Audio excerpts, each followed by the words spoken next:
Welcome everybody to a brand new episode of Identity Talk for Educators Live, the show for the unsung heroes of education. I'm your host, Kwame Sarfo-Mensah, and if this is your first time tuning in to this podcast, I welcome you and I hope that today's episode is one that'll have you coming back to check out more future episodes. If you are a regular listener or viewer of the podcast, as always, we'll welcome you back. We hope that today's episode is one that you will find informative, enlightening, and as always, insightful. So before we get into the main event, if you are on YouTube, please hit that red subscribe button so you can get future notifications on new episodes of the podcast. We also are on Apple Podcast, Spotify, and all other platforms. So if you are listening from any of those platforms, make sure you subscribe there as well. We also are accepting any donations for folks who want to continue to help us build this platform. So you can go to any of the following. If you're on Cash App, you can use our handle $IDTALK4ED. If you are on Venmo, you could use the handle @ Kwame SM. For those who are on PayPal, you can use the URL paypal.me/Kwame SM. And then for those who would like to join our exclusive membership community, the forum, you can do that as well. And that could be found on our main website, identitytalkforeducators.com. Over there, you'll see the different membership levels. And for each of those levels, you'll see the perks that you'll receive as a token of our appreciation for the support you've given us over the years. So make sure y'all tap into that. And then, of course, to check out future and new episodes of the podcast, you could just find it on our website where we'll continue to update you on with those. So check us out. And then for those who are looking to add some books to their reading list for the summer, make sure you consider Learning to Relearn. It's a book that is a gift that keeps on giving, especially during these times that are difficult and turbulent. We need books like Learn to Relearn that's going to remind educators about the importance of our voices and the importance of elevating student voice during this time. So if you're looking for a book that's all about honoring identities, that's all about putting students first before politics and everything else, this is the book you want to add to your library. And for those who have already ordered copies, I appreciate the support. For those who have been sharing the word about the book and recommending it to their friends, I appreciate you as well. Please continue to do that so we can grow this community. And then if you've read the book and you love what you read, please consider leaving a 5-star review wherever you leave your reviews, because that's going to allow for the book to increase its visibility across the internet and all the platforms. So make sure you all do that. And to check out more about the book, you can go to our main website, learntorelearn.com. Thank you so much. So we're going to go ahead and get right into our conversation. We have a wonderful guest today who is actually tuning in from Ghana, which makes me a little bit jealous because I wish I was there, but gotta be here in Zambia with the family, taking care of some business. But this is somebody who I actually met in Ghana last year at the International Educator Summit organized by Ghana ASCD. And she's been somebody who I've been able to keep in touch with since then. And I'm just excited to have her come on to share her story, her journey, and what brings her to this stage today. I'm not going to waste any more time.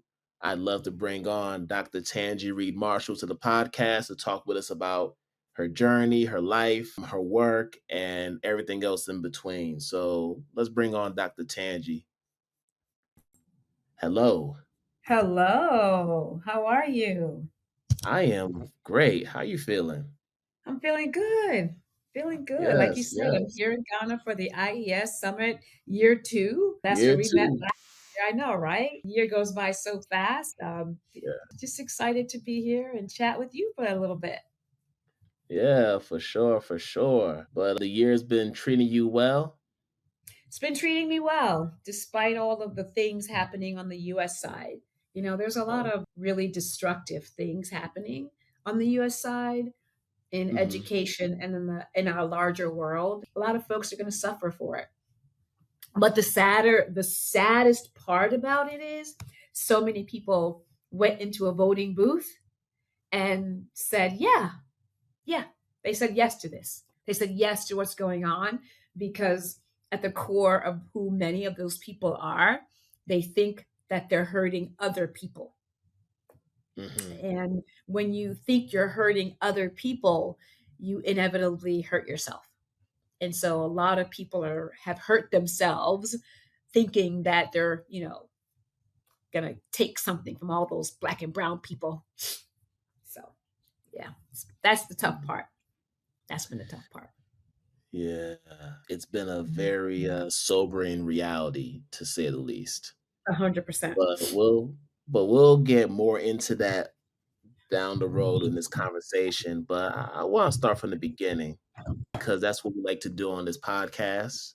So I want to give you an opportunity to just share a little bit about where you're coming from and what ultimately inspired you to want to do this work that we love called education. Yeah, so it's funny. Education is my second career. So Hmm. I started out being a retailer. I was going to be, I was going to go Paris shows and pick great stuff, put All it right, on the great fashionista. stores. Okay. Yeah, and I was on track for that. I was working at Saks Fifth Avenue in the buying office. I'd worked at Filene's in Massachusetts in their buying office right after college, and I was on track for that. And during the time, the gentleman that was a really, really good friend of mine, we were best friends actually. We were doing a tutoring program together. So I go to work Monday through Friday, and on Saturday mornings we would do this tutoring program. And I was Hmm. increasingly getting dissatisfied with my work in the retail industry and profession. And then we moved, I got really more interested in education. And that gentleman Yes. and actually now, a gentleman and I now have been married for 32 years. This Wow. October we'll be married for 32 years. And then we started, that's, how I got into it. And a good friend of ours, actually our daughter's godmother, was like, you should be a teacher. I was like, no, I'm not going to do that. And turns out I did, and I haven't stopped doing it. So, what brought me to it is just knowing that you could help a kid do a thing called learning, right? I love That's how you right. said, do this thing in this thing we call education. It's a thing, right? And learning is a thing. That's And right. being able to help a kid do that thing was really helpful and really inspiring. So, yeah, I got in and haven't left. Nah, I see Yeah, that. I see yeah, that. yeah. So I know for you, when you first got in, you were teaching at the middle school level, just like I was teaching at the middle school level. Actually, when I first got in, I was teaching elementary, You got elementary first, then middle. then middle. Talk to me about Yeah. that. Yeah, I got elementary first. Oh Third man. grade, I was a Title I teacher. They Hmm. brought me in as a Title I teacher, so kids would come to me. I was like, I was a pullout. It would come to me in my first year of teaching, and then my second and third year, they put me in a full, as a teacher of record in a full third and fourth, third grade, fourth grade. I've taught them all third through eighth. Yeah, very, very different. My sensibility is definitely not an elementary. I don't have that sense. I think every grade band, the teachers in every grade band are uniquely suited for those kids. I am definitely a middle school teacher. I could do high school, but I got out before, I got into high school. Elementary just, it wasn't me. And I think it's people need to be in the places where they're best. Um, Yeah. yeah, so but it was fun. I mean, it was fun. It was fun. I actually enjoyed 3rd grade a lot more than I thought that I would because they're Okay. they're coming out of that, like, elementary babyish kind of a thing, and Hmm. you can have a little bit more for me, you can have a little bit more of a elevated conversation, That's and I right. definitely enjoyed the 5th graders because they were going somewhere, like, very specific, right? They were going to middle school, and my Hmm. favorite's 8th grade. I That's my love a favorite too, I actually. love a great there's nothing like a great 8th grade class, man. Let me tell you what. They're Yeah. right there. You really can get them. you can make such a huge difference before high school. So Yeah. yeah. Hmm. And I think what's funny about middle school is I like to describe it as this. So when they're in sixth grade, you can still have influence on them because they're coming out of that elementary stage. So they haven't been, struck by all the influence that comes with being in middle school. They go through a year, they go into the summertime, and then the next thing you know, they come into grade 7 with the attitudes. They start to feel themselves a little bit. They go through that year. It's a little messy. They go through the summertime, come back for 8th grade, and they clean up their act a little bit because they realize that they about to go to high school Yeah. Yeah. and Yeah. they Yeah. got to be on your good side to get a good recommendation. So they know that you have the leverage. So they come back to reality a little bit in 8th grade. And then by that time, they're a bit more mature. They Yeah. recognize, all right, I got to get my act together because once again, to freshman year of high school, teachers aren't going to be doing what my middle school teachers are doing. So that's kind of Hmm. how that cycle goes with middle school. Yeah. Yeah, it's very, very true. And they don't turn their grade until about November. So even when they Yeah, come into 8th grade, they're still 7th graders until about that's right. November, October, November. And then like Yeah. a switch goes off and then they're 8th graders.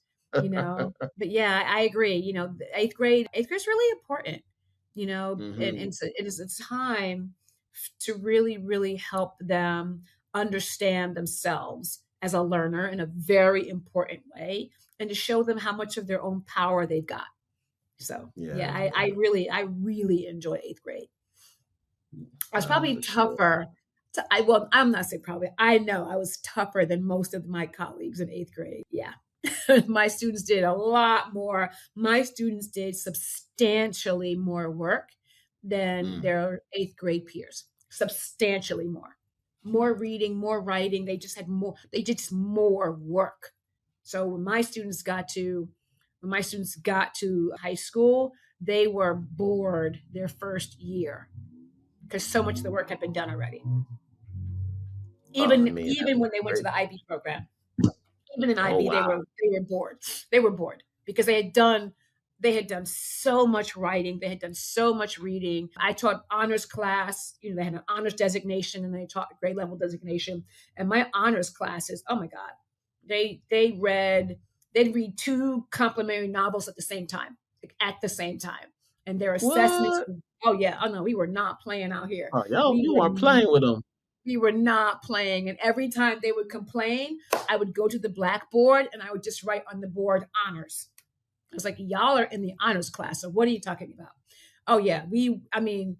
And when we did assessments, my assessments on a book were a whole week, an entire week long assessment, because they would do, and one of the assessments was on demand and it was collaborative.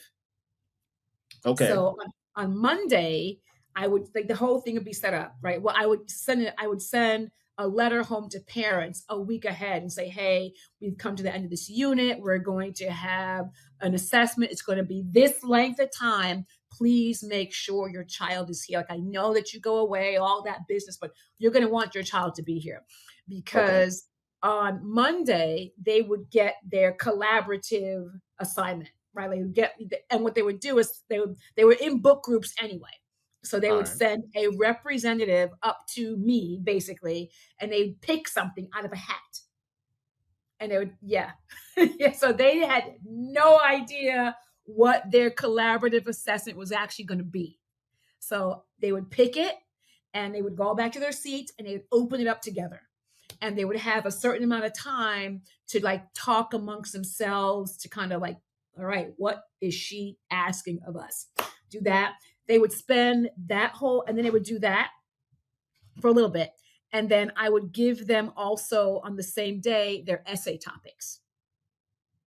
Mm. So they would have their essay topics. Yeah. And their essay was due on Friday. And on Mm. Friday was also the day they would sit for their open novel test. So on Monday, they got everything. Tuesday, they could work together in their collaborative groups. Like, what are you going to do? What are you going to do? How are we going to do this? They could ask me any questions for clarification, whatever they wanted. Wednesday was performance task day. You came in, you had 60, because we had like a 75-minute class. You came in, you had 75 minutes. I had a timer. I had two rubrics. I have a content rubric and I had a collaboration rubric.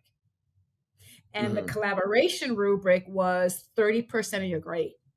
So I would listen to how you, oh yeah, I would listen to like the words you said to each other. I would watch like, how you were, who brought in their materials, how you, like, I really paid attention to that. And they Okay. got specific comments on their collaboration and respect for one another. And so then they would produce it. Like, it had to be finished by the end of the class. And then All on right. Thursday, that was multiple choice prep day. So again, Mm. you could ask me any questions, you could talk to anybody else in the class, whatever you wanted to do. And then Friday, and you could also ask me questions about essays. So you could be working with your essays, you could be reworking them, whatever you wanted. And then Friday was multiple choice day and you turned in your essays. So My goodness. And I'm assuming the groupings were heterogeneous. 100%. Yeah. Mhm.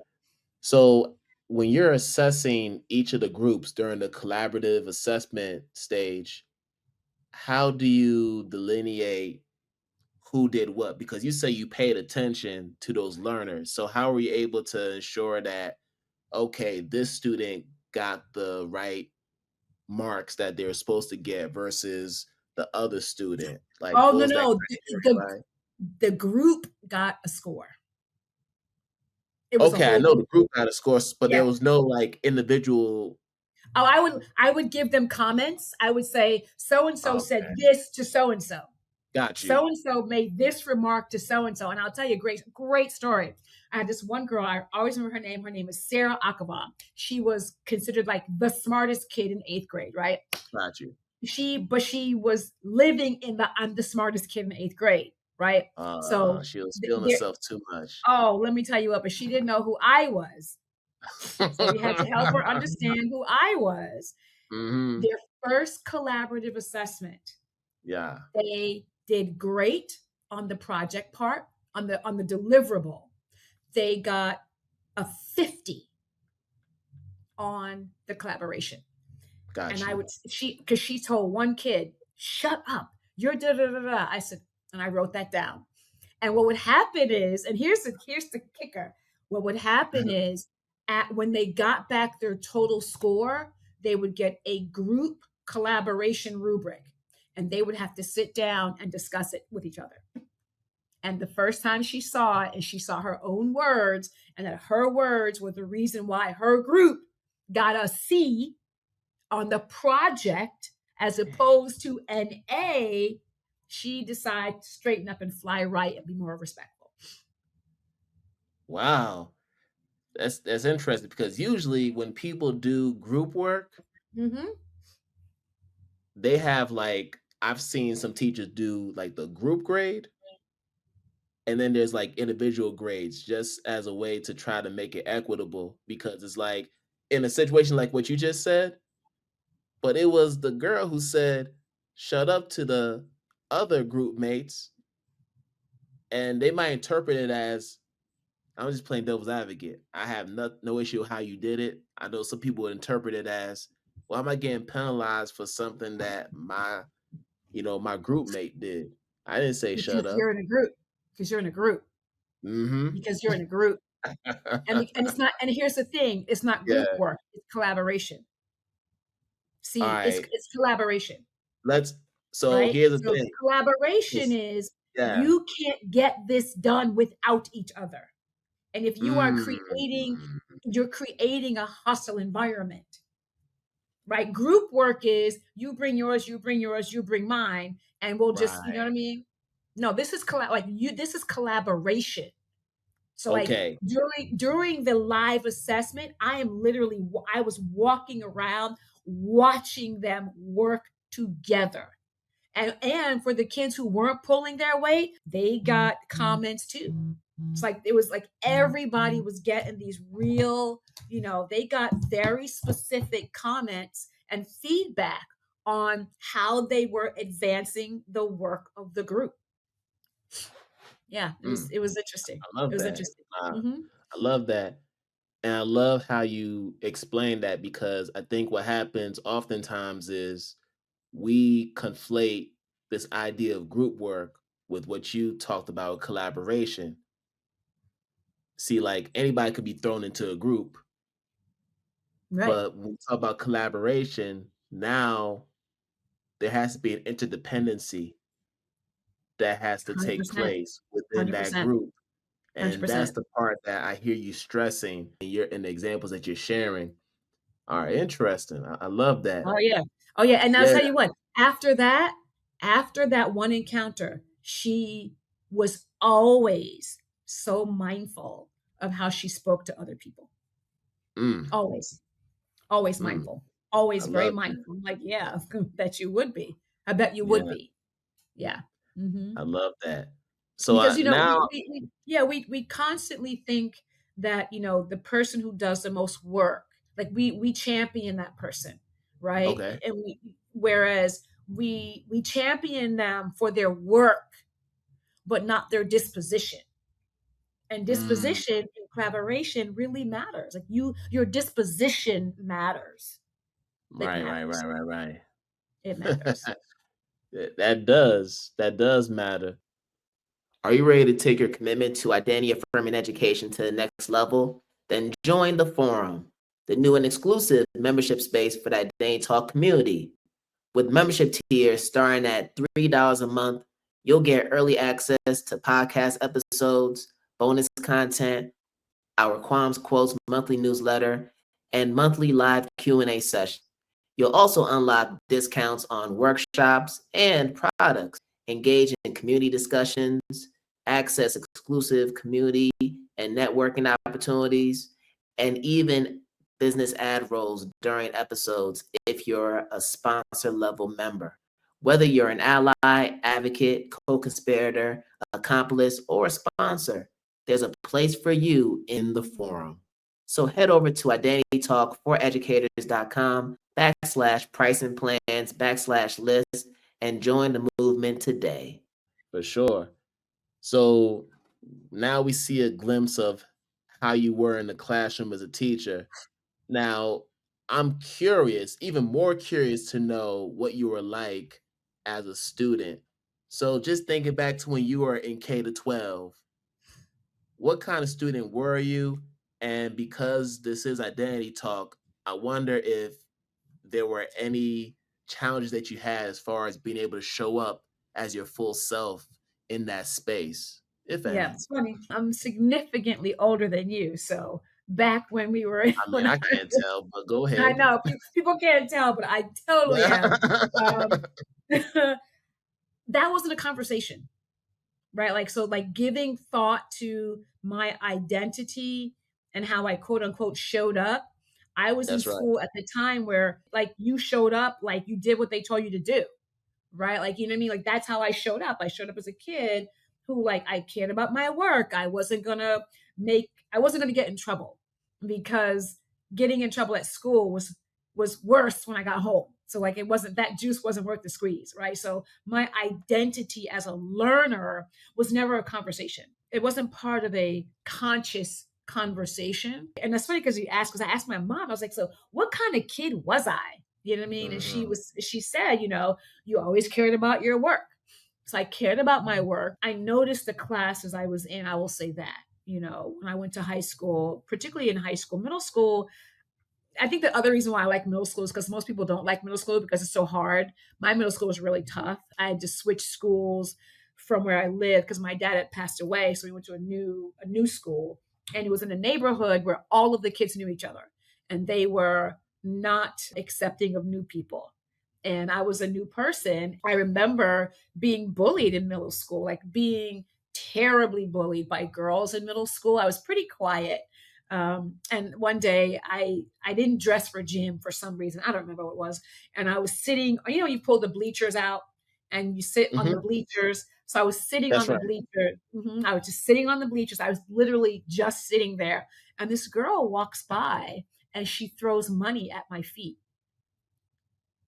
And I was like, oh, there's a message. So yeah, the message in her like throwing money at my feet, and she would like walk by me, like bump me in the hallway, and I'm just like, oh, get me out of here. But no, but I will say teachers weren't paying attention. But also, she was very subtle, right? So it wasn't something that you could see. She was real slick about it. And she was on the girls basketball team, so it didn't matter, right? Like she would have, it would have not happened. But academically, I was fine. I was in top classes, and I noticed in high school that when I was in my 11th grade AP English class, there were 11 of us, and I was one of 11 Black kids. And then when we came Mm. to the 12th grade, 5 of them dropped out. So we only had 6 kids in that class, and I was one of the Oh, wow. 6. And it's funny because the valedictorian was a Black girl, and she wasn't even in that class. I know. Interesting. It wasn't it? Interesting. Mhm. Yeah. She was All right. valedictorian. She was not in that AP English class either year, 12th or 11th grade. Mm-mm. Mm. So it was So, interesting. yeah.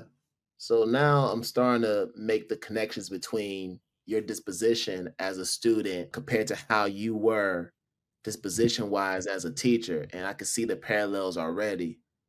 So I know for you, Dr. Tanji, you were in the classroom, you taught English, you have this focus on literacy at these different levels. I'm curious to know, as you were going through your early part of your career from the classroom to ultimately doing some curriculum development, did you sense yourself evolving in how you saw those different areas? Yeah, the evolution. It's funny because I was at the district level when the Common Core came out. So 2010, Common Mm, Core comes out, and I was yeah, teaching at a yeah. very very large district. Right, it's like in the top 25 of the district. They have 136 schools. Like that's Right. gigantic, right? And we had to move that entire district out of one framework of instruction into another framework of instruction that allowed space for what the Common Core standards were asking teachers to get kids to do. Mhm. The evolution came in the realization that not everybody thought about it like me. Right? Like that was really hard for me. I was like, of course kids can do all this really good work. Like this is what kids do. And they're like, no, it's not. I'm like, yeah, it is. I can prove it. My kids, people are like, ma'am, stop.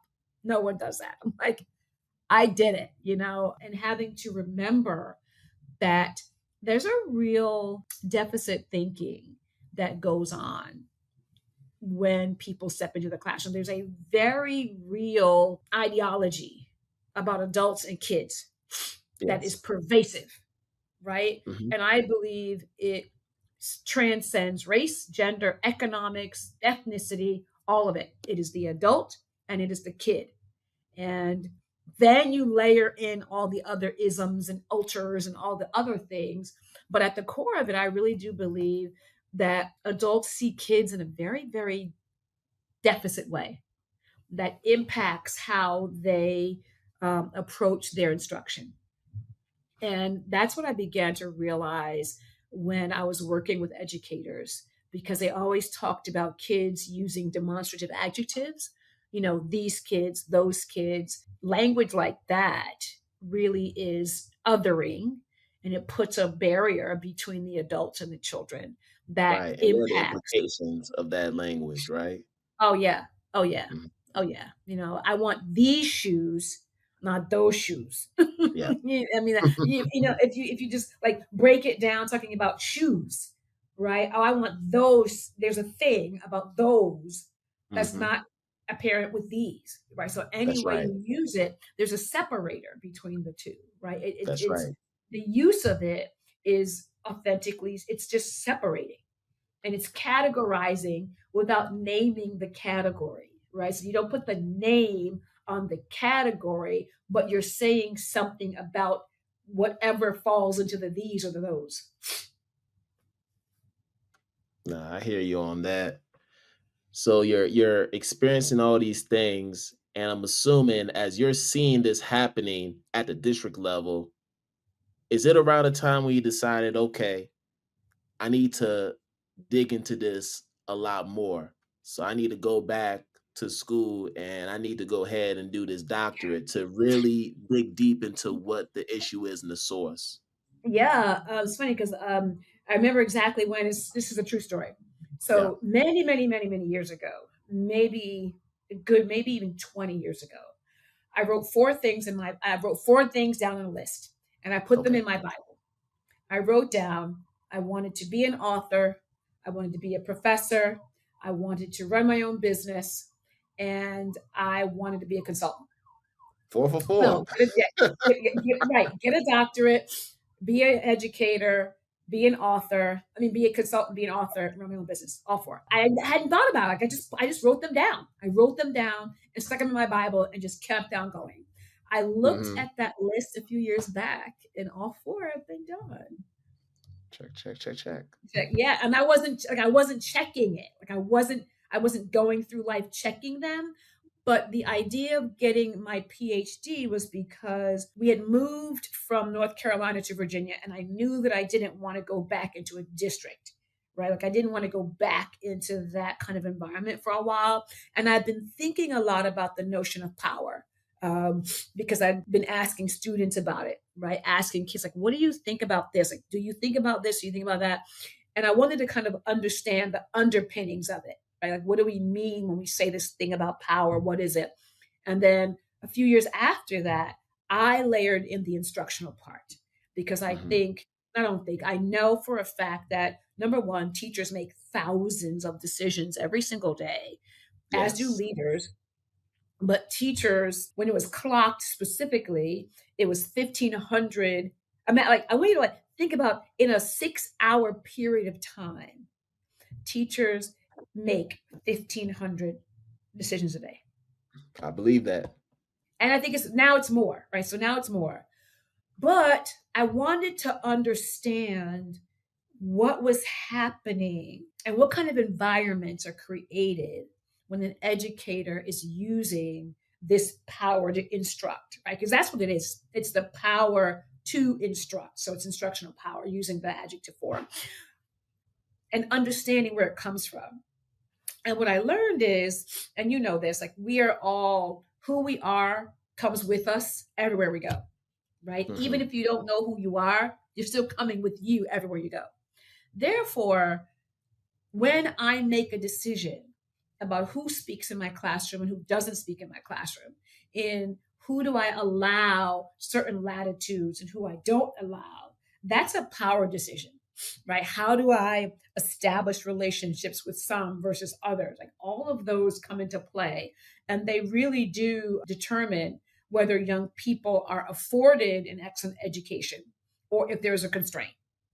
And so Hmm. I built these four dimensions. Like the environment comes down to being one that is empowering to the students and with the students, one that is agency building and developing, one that is power protecting of adults and systems, and one that's just disenfranchising to kids.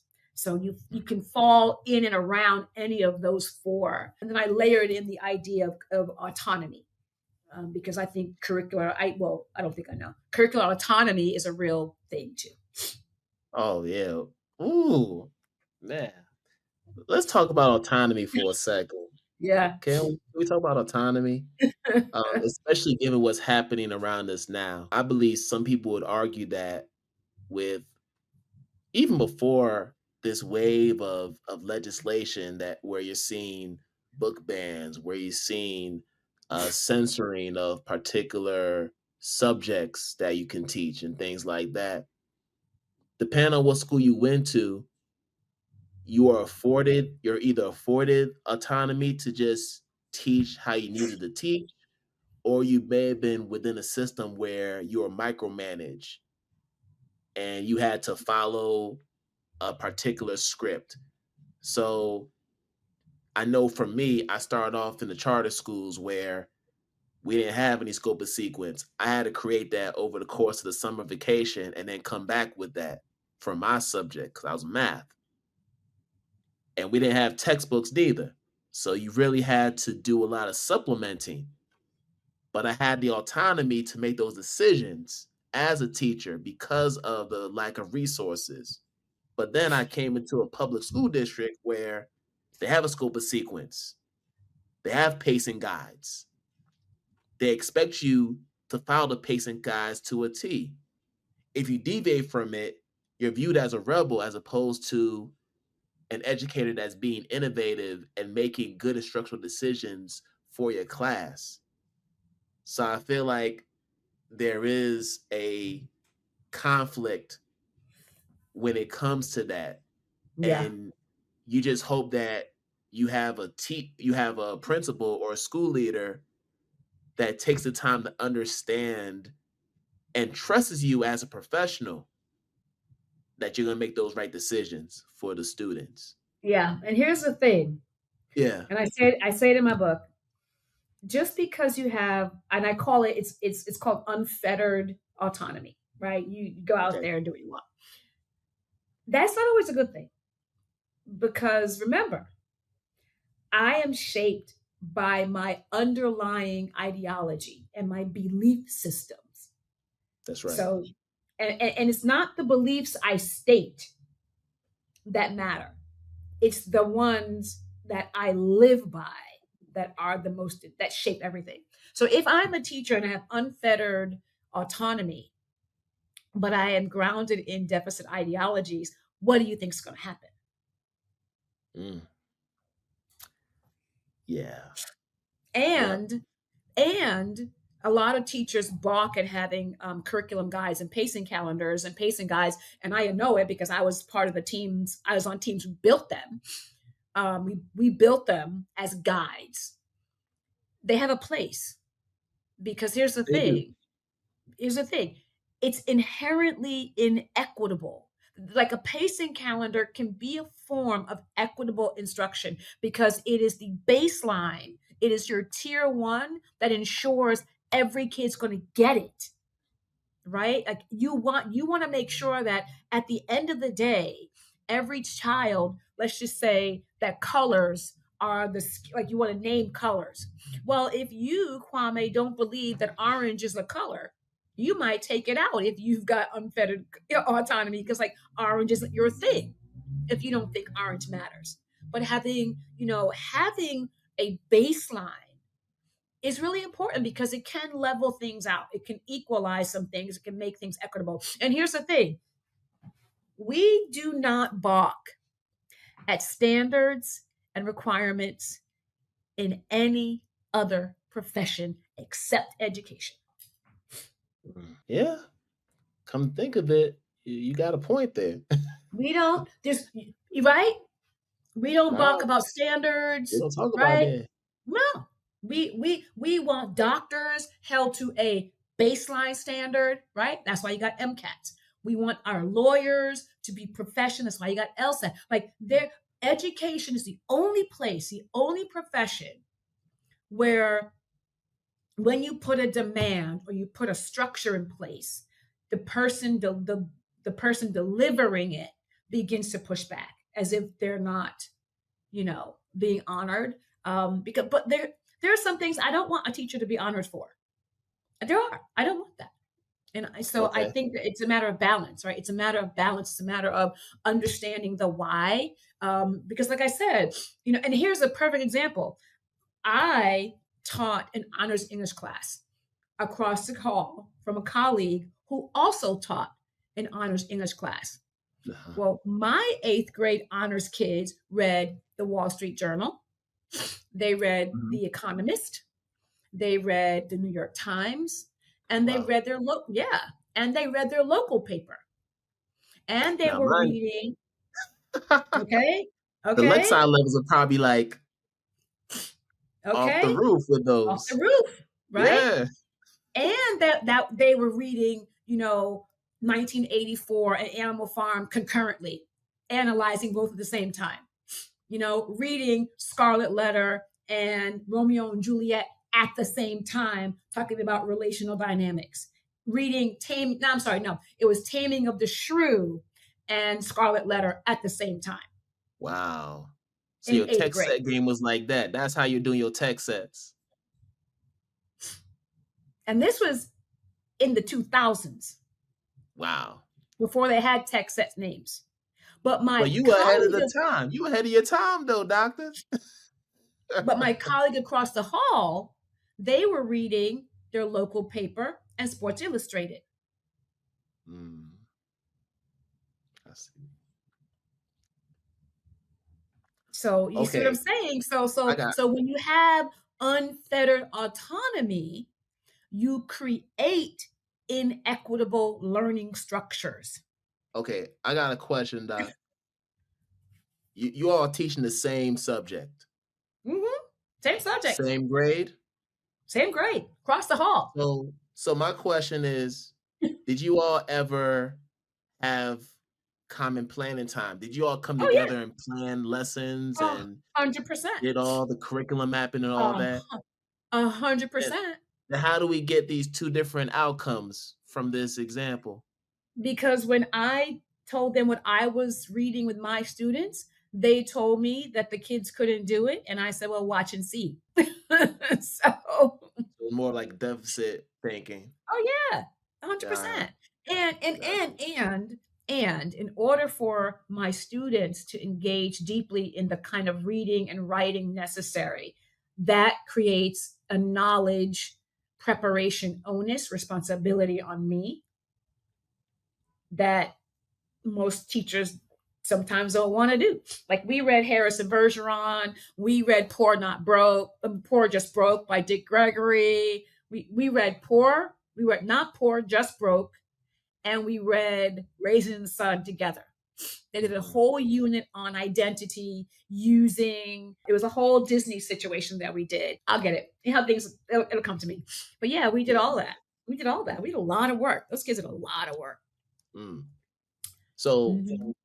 I'm, Oh, I'm it was the interested Untouchables. Yeah. in Yeah, it was untouchables. great. Okay. Mhm. Yeah, yeah, Mhm. yeah. So now I'm still stuck on the untethered autonomy term. I love it because now I'm starting to get my brains churning. So you know how some people say that teaching is an art form? As teachers, we're artists, and because we're artists, there should be a certain level of autonomy afforded so we can express ourselves and still get to the outcomes that the district wants, our principals want, everybody else. So if we're still meeting the standard, but we're getting there through a different path that's authentic to who we are as educators, is that still considered untethered autonomy if we're still meeting the standard? Just for clarification, Yes, right. Yeah. And actually the term is unfettered. So unfeathered, the yeah. unfettered. So it's interesting that you say, if I'm doing, I want to express myself, right? Express yourself for what purpose? So when I say express myself, obviously the decisions I make isn't about me, it's about the students. Express myself as in because every teacher has their style of interacting with students, they have their Right. Yes. style of instructing that is still meeting the needs of the students. Right. That's the most important, right? So that's Yeah. always the most important. If what you're doing, if what the educator, with the instructional leader in the classroom is doing is making sure that the child's educational needs are met to the best of their ability and they got to go off whatever script may or may not be in place, they got to do it. They just got to do it. They just got to do it. You know what I mean? They got to do it, but they got to be able to justify it. And what tends to happen is a lot of times educators just lean into, well, this is I want to be able to do what I want, like and they lean into that without the preparation, right? They want to be Monday morning quarterback without the preparation, right? They want to show up like Kobe Bryant on Monday, not having Mm. done what Kobe Bryant did Sunday night Yeah, or the yeah, yeah, previous yeah. week or the hours beforehand. So, having autonomy is tricky. You know what I mean? It's really, really tricky. But education really is one of the only professions, if not the only one, where when you try to put, structures in place, people are like, they lose their mind. They lose it, like you're taking away their lifeblood.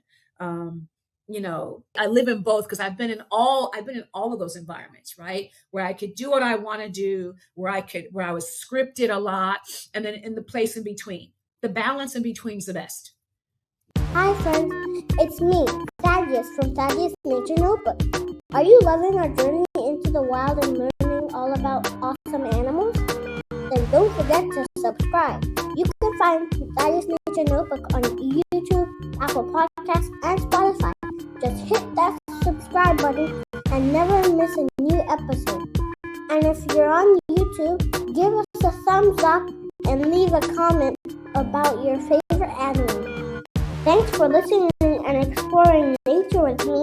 Let's keep discovering together. Now back to my daddy's self. The balance in between is the best, to be able to be accountable, right? There's a measure of accountability, I think, is really important. So now I'm kind of going to semantics. Could one argue that, and I'm just saying this, not that I don't disagree, but I can see how people can play on this, the words, right? Because we're talking about instructional power. Do you think that the reason why people push back and rebut is because they interpret the as a way to quell their instructional power that they perceive they have? Great question. One, what I have found is teachers don't think they have it. It's still right. They don't really understand that every decision they make is a power infused decision. Like, you literally have the power in your hand to afford access to an education to the children in front of you, because you decide, right? Like, you shut your door, whatever the curriculum is, you still shut your door, right? And you make specific decisions about things, that are really, Right. really important. Yeah, it's really quite interesting, thinking about it this way. You have a class of 25, 30 kids. There's going to be a cadre of those kids who can always participate no matter what, right? You, in your power decision making, decide what happens with the other kids. That's right. And you even decide what happens with the kids who always participate. Who do you call on? How often do you call on them? What Mm, happens when one kid questions your judgment? What happens to the kid who asks the proverbial, "Why do we need this?" mhm. How do you respond to that question? That's a power decision, because you can perceive it as curiosity, or you can perceive it as threat. And That's true. if you perceive it as threat, then you go into power protecting behavior, right? If you perceive it as curiosity, then you move into agency development and empowerment, Right. right? So that's power in there. That's really power. You have the decision to decide if you're going to use reward power as a way to get kids to do what you want, or if you're going to rely very heavily on your reverent power, meaning your relational power, or if you're going to use coercive power, do what I tell you, or you know what I mean? Like, it depends. You really do have the ability to do that. That is the power that you've got as a teacher, you know? Right. Yeah. A- And And as I a think, leader, right? As a leader too, right? As a yeah, leader too. Yeah. Hmm. and I think with the different types of power that you just mentioned, you have the power of discernment. You could decide when it's best to use each of those powers depending on the context. 100%. That's also instructional power It right there. absolutely is right there. It absolutely is right there, because you're using that thing to get something done, Mm, to either, and it can come down to genuinely trying to educate the kid or manipulate the kid. mm. Oh yeah, yeah, And it's deep. and then when someone has instructional power, they then have the agency to make decisions on how to, I don't want to use the word manipulate, but basically you have an idea of how to give your school leaders what they want to see while still maintaining your authenticity and your instructional power in the classroom space. 100%. And it's not that if they have it, they've got it. The question is, are they aware of it? Are you conscious of it? Right? Are you conscious? And what's most important about the consciousness of it, Kwame, is do you know where it comes from? Do you understand why certain triggers or certain behaviors trigger a response from you? Do you know why? Right? And if you don't know why, you will hit your brain's default button, right? Your brain has a default center, a decision making center. And if you don't know that, you still live in the, adult versus kid paradigm, and a kid who asks that question, why do I need this, is going to come across as a threat to you, you won't break the automatic responses that you have to those kinds of situations, right? You won't break it. So, and you'll lean into your automatic response system, and you'll do things like kick the cat out of your classroom. You'll, give them a referral. You might, if they're younger kids, give them extra homework, take away their recess, all kinds of tools that adults use to control and manage behavior when their triggers centers are tapped and they don't know why. We're all guilty. We're all guilty of that. All right, this is so interesting. I wasn't expecting this to be more of a philosophical conversation, but I love philosophical conversations. I love them. So no, and the book has all right, very, very concrete practices for educators to engage in to get to the center of who they are. Research proven too. Mm-hmm. Research proven. Mm-hmm. Yeah. Interesting. Mm-hmm. So, that real systems I got this place question, Dr. Tanji. So we talked about what's happening now. Oof. And there are a subgroup of teachers who believe they don't have instructional power because of legislation that's being put out there. That's something that's happening right now. So that's one perceived challenge. I'm curious to know, just from your research and even your own experience being in schools and in the district, what are some of the other challenges that you believe that educators face when it comes to recognizing their instructional power? Poor leadership. Just poor leadership can be a thing. A leader who is leaning into their own leader power in a negative way that creates power protecting and disenfranchising environments writ large, right? So the snowball rolls downhill. So we've got resources that can also be a barrier, and just fear, right? Like fear. Fear is the pervasive by design feeling mechanism that people are living under. There's a power continuum that people are being put through right now, right? This power continuum that is getting people to acquiesce proactively and comply in the moment. But there's also this place where you get resistance, where people are now beginning to resist. So you're getting some of the resistance on the power continuum as well. But yeah, fear. And also, I'll tell you another thing too, lack of skill. Teaching is not an easy skill. People think it's easy because it's with kids, right? No. A brain surgeon works on one person at a time, literally at a time. A teacher works on upwards to 35 at a time. So the conditions themselves create barriers to understanding that you use power as a decision-making filter. Yeah. But they want people afraid, and people are afraid. That's what they want. They're going after the biggest. It's like it's a bully. Like this is a bully administration, and they are going after the biggest people, the biggest entities, to make them fall so that everybody else falls in line. Because if you knock out the biggest one, then everyone else feels as though they have no recourse. So if that entity fell, who are we at our size? What can we do? Yeah. And That's I think that fear is the biggest thing right now. it is. People are afraid. They're afraid to lose their job. They're afraid to lose this and that. They're afraid. They're afraid. It's Yeah. they have they're fear mongering, and the fear unfortunately is winning. It's unfortunate, but it's winning. Yeah. So I see that we're about to approach the hour, but I want to make sure we get a few more questions in. So, one question that I do have is, given what you've experienced throughout your career, so this is more of an introspective question.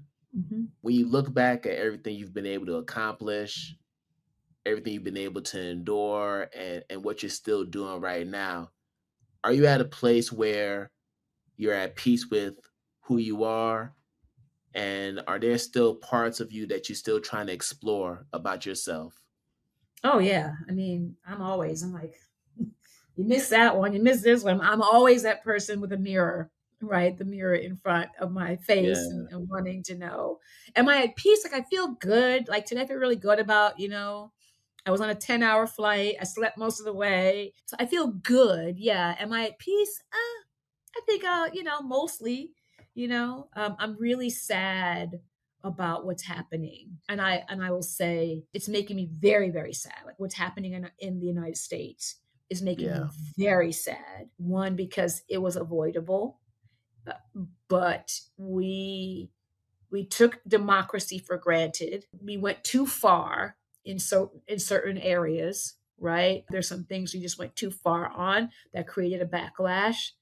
Yes. And we are stuck as a country with the identity of who we say we are in words. We have never been who we say we are with the words on the page, but that's our identity. And when you lock into that identity, it's hard to let it go. And we will not let that identity go. And because we will not let it go, here's where we are. No. I mean, Yes, that's this is where we facts. are. This is where we are. And when you have a governor who himself is a person with special needs because he sits in a wheelchair, and the reason why he's able to do his job from his wheelchair is because of people fighting for rights. And yet he's pulling the ladder up for people much like him. And you have that very same governor who said to the people of his state when they were flooded that his hands are tied and he cannot help them, which is untrue because FEMA was still operable. But he locks up people who came to help his state because they were undocumented arrivals. They came here. They didn't come here seeking to be citizens. That's not why they did it. They came to help. They were going home.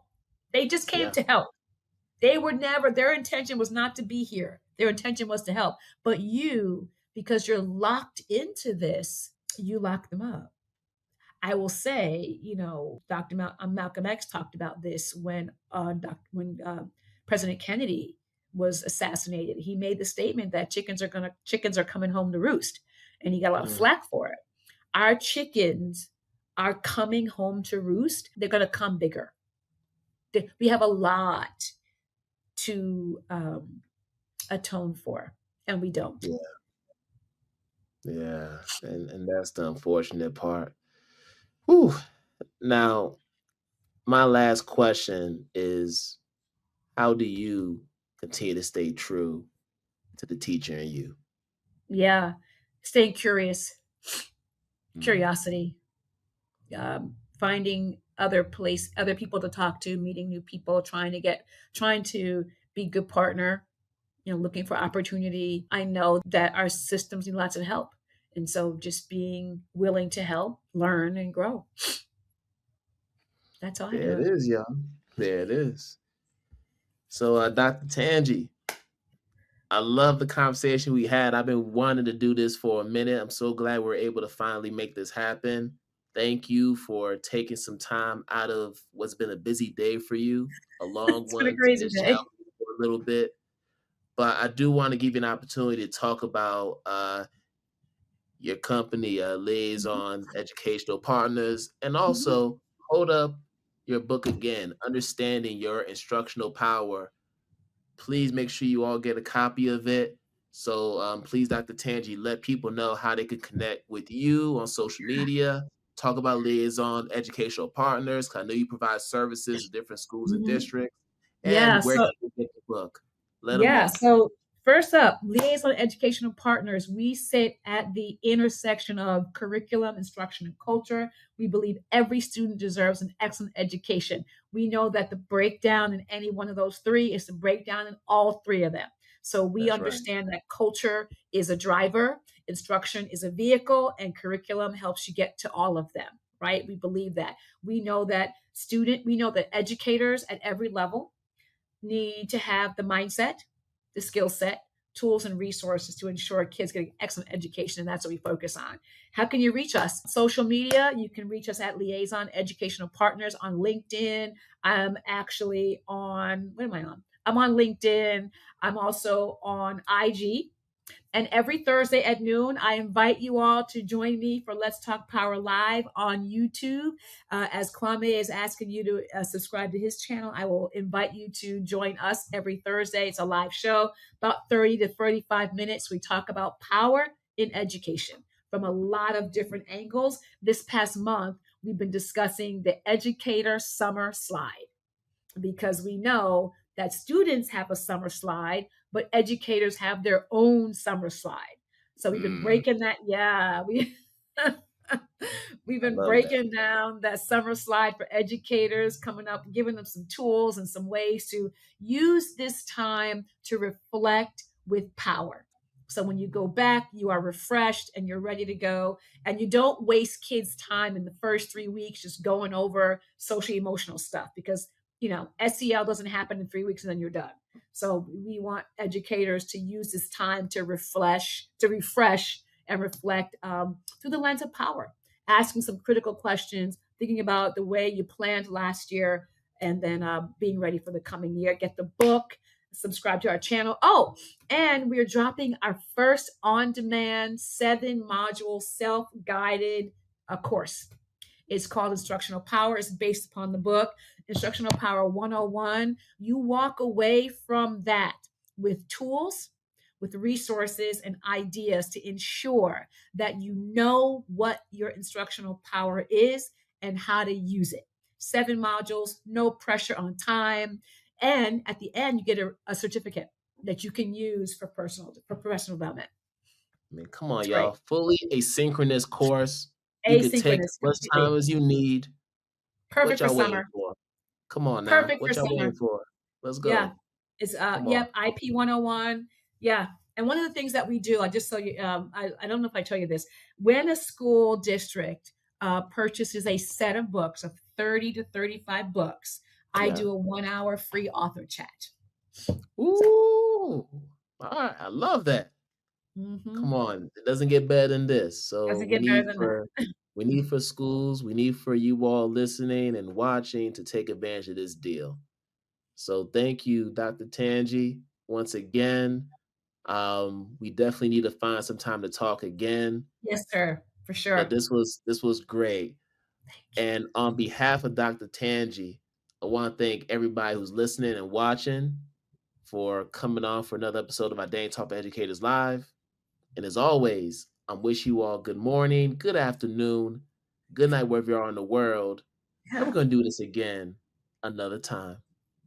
Peace out, everybody. Thank you, everybody.